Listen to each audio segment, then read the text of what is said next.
Hi friend, আমি আবার এসে গেছি একটা নতুন ভিডিও নিয়ে। তো আজকের ভিডিওটা হচ্ছে আমরা পুরী যাচ্ছি। তো এখন তোমরা যে কটা ভিডিও পরপর দেখতে হবে সেগুলো হচ্ছে আমার এই পুরী সিরিজ। পুরীতে আমরা কি করেছি না করেছি সেগুলো সব তুলে ধরবো তোমাদের কাছে। তো অরিন এবারে যাচ্ছে না, এবারে আমি আর দেবশ্রী যাচ্ছি। তো এখন ঘড়িতে 2:10 আছে, ফুল ধরবো। তো আমরা টোটো ধরে নিয়েছি, একটু পরেই আমরা ট্রেনে উঠে পড়বো। বলতে বলতেই আমরা ট্রেনে উঠে পড়েছি। তো এইবারে মেন হচ্ছে এই পুরী যাওয়াটা না আমাদের সার্টেন প্রোগ্রাম, মানে 15 দিন আগেই আর কি টিকিট হয়েছে আমাদের। তো আমি হুলের টিকিট এসিতে পাইনি, এমনকি স্টাফ কোটাতেও কিছু পেলাম না যে কোনো রকম করে টিকিট ব্যবস্থা করতাম, সেটাও হয়নি আমার। তো ওই জন্য হুলে আমরা এমনি সাধারণ রিজার্ভেশন করেই যাচ্ছি। আর এখন আমরা দুর্গাপুর পেরিয়ে গেছি। তো আর ট্রেন রয়েছে, তোমাদেরকে আগের থেকেই বলে দিই, শালিমার থেকে ট্রেন রয়েছে। মানে এটাও আমাদের মানে হাওড়া থেকে যে ট্রেনগুলো থাকে সেই ট্রেনগুলো আমরা পাইনি। আর এই শটটা আমি স্পেশালি তোমাদের জন্যই তুললাম, ক্যামেরাটাকে পুরো বাইরে বার করে দিয়েছিলাম। তো বলবে কেমন লাগলো তোমাদের। তো সেই কারণেই আমাদেরকে এবারে হাওড়া থেকে যেতে হবে, হাওড়া থেকে আবার শালিমার যেতে হবে। শালিমার থেকে আমরা ট্রেন ধরবো। তো এটা খুব বিরক্তিকর কাজ। তো বলতে বলতে আমি হাওড়ায় পৌঁছে গেছি। আর আজকে বীভৎস গরম, এই জুন মাসে চরম গরম হয়। আর তারপরে পুরীতেও যাব, পুরীতেও শুনছি খুব গরম। আর একটা মনের মধ্যে ভয় রয়েছে যে জগন্নাথ দর্শন হবে কিনা, কারণ হচ্ছে আমরা যেদিন পৌঁছেছি সেদিন জগন্নাথ দেবের স্নান যাত্রা, মানে তার পরের দিনই। তো সেই দিন, তার আগের দিন আমরা পৌঁছাচ্ছি। এবারে যাই দেখি, জগন্নাথের কৃপায় যদি দর্শন হয় তো ভালোই।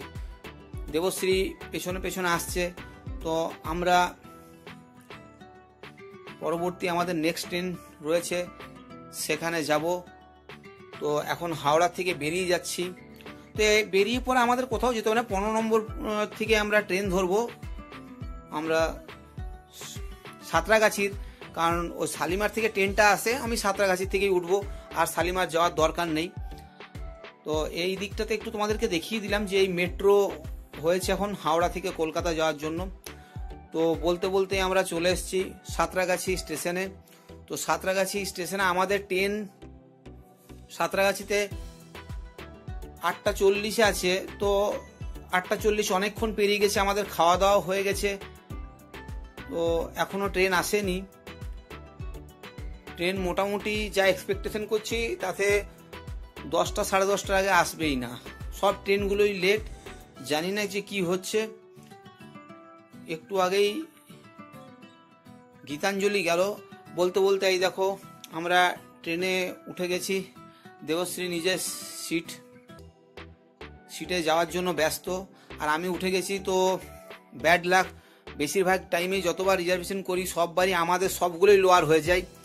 এইরকম খুব দুর্ভাগ্য এবারে যে দেবশ্রীর সাইড আপার হয়েছে আর আমি আপারে আছি। যাই হোক, যেহেতু পুরীর জার্নিটা আমাদের রাতেই, সকালকে আমরা নেমে যাব, তাই আমাদের অতটা মানে বাইরের কিছু দেখারও নেই, আর তোমাদেরকেও কিছু রাত্রিবেলায় দেখাতেও পারবো না। তো সেই হিসাবে আমাদের আপার বাস ঠিকই আছে। তো দেবশ্রী এখন এবার শোবে, কারণ অলরেডি অনেক রাত হয়ে গেছে। তো এবার একটু পরে আমরা সবাই শুয়েও পড়বো। আর বাইরে যা প্রচন্ড গরম, বাপরে বাপ। তাও ট্রেনের ভিতর ঢুকে বেশ ভালোই ঠান্ডা লাগছে। আর ঠান্ডা মানে এসিটা তো, যে ভেন্টগুলো, এসির ভেন্টগুলো, সেগুলো তো সামনেই রয়েছে। আর এই ওপরে শুলে খুবই ঠান্ডা লাগে রাত্রিবেলায়। আমি তো কম্বল ঢাকা নিয়ে নিয়েছিলাম। তো একটু পরেই আমরা যখন নামবো সকালবেলায়, এখন আর রাতে তোমাদেরকে সেই রকম বিশেষ কিছু দেখাবার নেই। আর এই পুরীর ট্যুরটা আমাদের একদম সার্টেন, জাস্ট 15 দিন আগে চিন্তা করলাম। দেবশ্রী নিজেকে গুছিয়ে বাগিয়ে ব্যস্ত, ও সব গোছাচ্ছে। তো যাই হোক, শোয়ার আগে ওর একটু ফিটফাট হয়ে নেওয়া অভ্যাস, সেই ফিটফাট হয়ে যাচ্ছে ও। আর আমি তোমাদেরকে ওটাই বললাম যে এইবারে যাওয়াটা একদম সার্টেন যাওয়া, যেটা আমি কল্পনাও করতে পারিনি। আমরা প্রথমে প্ল্যান করেছিলাম অন্য জায়গায় যাব, তো কোথাও টিকিট পাচ্ছিলাম না। লাস্টে অগত্যা পুরী ছিল, তো পুরী বেরিয়ে পড়লাম। বলতে বলতে বন্ধুরা পুরী স্টেশনে চলে এসেছি। 7 নম্বর প্ল্যাটফর্মে দিয়েছে পুরীর এই ট্রেনটা। আমরা এখন 7 নম্বর প্ল্যাটফর্মে আছি। আর এখন বাজে 8:30। তো আমরা দেখি বেরিয়ে যাই স্টেশন থেকে। ওখান থেকে আমরা টোটো ধরবো। আর এখানে এখন এই সময়টাতে টোটো ভাড়া খুব বেশি, মানে 150 টাকা, 200 টাকা, 250 টাকা এরকম যে যা পাচ্ছে বলছে। তো এখন হেঁটে হেঁটে আমরা প্ল্যাটফর্মের বাইরে বেরোই। আর দূরে তোমরা দেখতে পাচ্ছ কিনা দেখো, পুরী স্টেশনটাকে নতুন করে রিমডেলিং করছে, একটু পরেই দেখতে পাবে, আমি তোমাদেরকে দেখাচ্ছি। আর এই হচ্ছে আমাদের ট্রেন, যেটাতে করে আমরা এসছি হাওড়া থেকে, মানে সাঁতরাগাছি থেকে।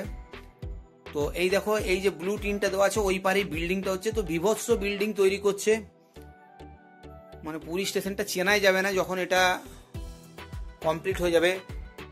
মানে আগে যেরকম প্ল্যাটফর্মে ওই ট্রেনের সেট দিয়ে যেগুলো হতো ওই টাইপের বিল্ডিং থাকবেই না। আর এখন তো রেল গতিশক্তি মিশন শুরু করেছে, যার ওপর করে বেশ করে এই প্রজেক্টগুলো হচ্ছে। তো রেলে এখন গতিশক্তি মিশন চলছে। আর বলতে বলতেই আমরা টোটো ধরে নিয়েছি। আমাদের টোটো 150 টাকায় নিয়েছে।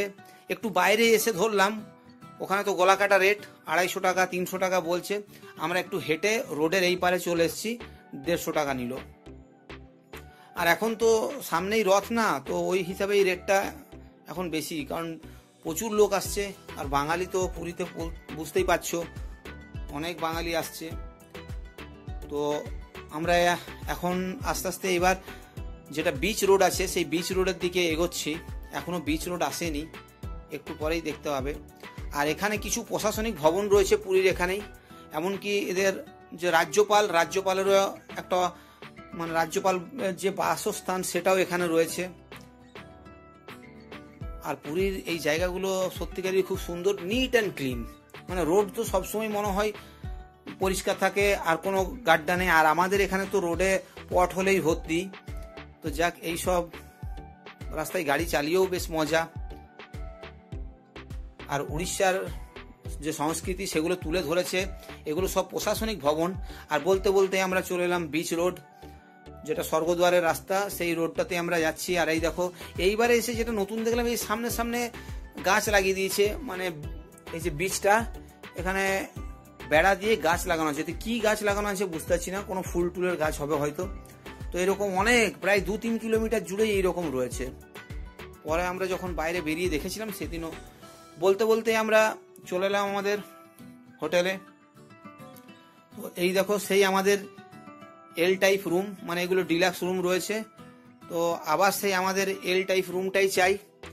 আর আমরা যখনই আসি এখানেই এল টাইপ রুমটাই নিই, খুব সুন্দর।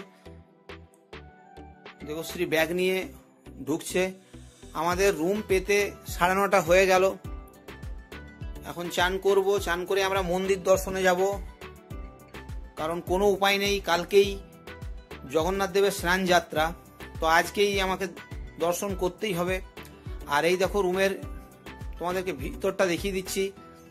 এই যে এই জায়গাটা থেকে সমুদ্রটাকে অ্যাক্সেস করা যায়। সমুদ্র ওই দেখো, নারকেল গাছের পাশেই দেখো সমুদ্রটা দেখা যাচ্ছে। তো এই রুমটা ওই জন্যে আমরা নিই, যতবার আসি চেষ্টা করি আগের থেকে। তো যাই হোক, এখানের লোকের সঙ্গে পরিচয় হয়ে গেছে। আর এখন আমরা একটু পরেই বেরিয়ে যাব। তো বন্ধুরা, তোমাদের এই ভিডিওটা কেমন লাগলো অবশ্যই আমাকে কমেন্ট করে জানিও। আর চ্যানেলে যদি আমার নতুন হও অবশ্যই চ্যানেলটা সাবস্ক্রাইব করো। বুঝতেই পারছো, ডিউটি করে ভিডিও করা, এডিট করা বেশ ভালোই কষ্টের কাজ। আর এটা আমাদের রুমটা তোমাদেরকে আরেকবার দেখিয়ে দিলাম। আর এখানে আমাদের একটা ছোট্ট ব্যালকনি টাইপ রয়েছে, এটাও খুব সুন্দর। তবে হ্যাঁ, একটা কথা বলে রাখি, এটা নন এসি নয়। এরপরে এদের এসি বিল্ডিংগুলোও হচ্ছে, তো ওগুলোর আমি রেটও জিজ্ঞেস করলাম, 1500-1600 টাকা করে ভাড়া। তো এতদিন ছিল না। তো এবার এর পরের বারে যখন আসবো তখন আশা করি ওদের এসি বিল্ডিংগুলো হয়ে যাবে, যেগুলোতে এসি মানে ইনস্টল করা হচ্ছে। তো নতুন বিল্ডিং হচ্ছে, সেগুলোতে আমরা আশা করি পরের বারে থাকবো। তো বন্ধুরা, ভিডিওটা কেমন লাগলো অবশ্যই কমেন্ট করে জানিও। আরেকবার বলছি, ভিডিওটা দেখার জন্য তোমাদের ধন্যবাদ।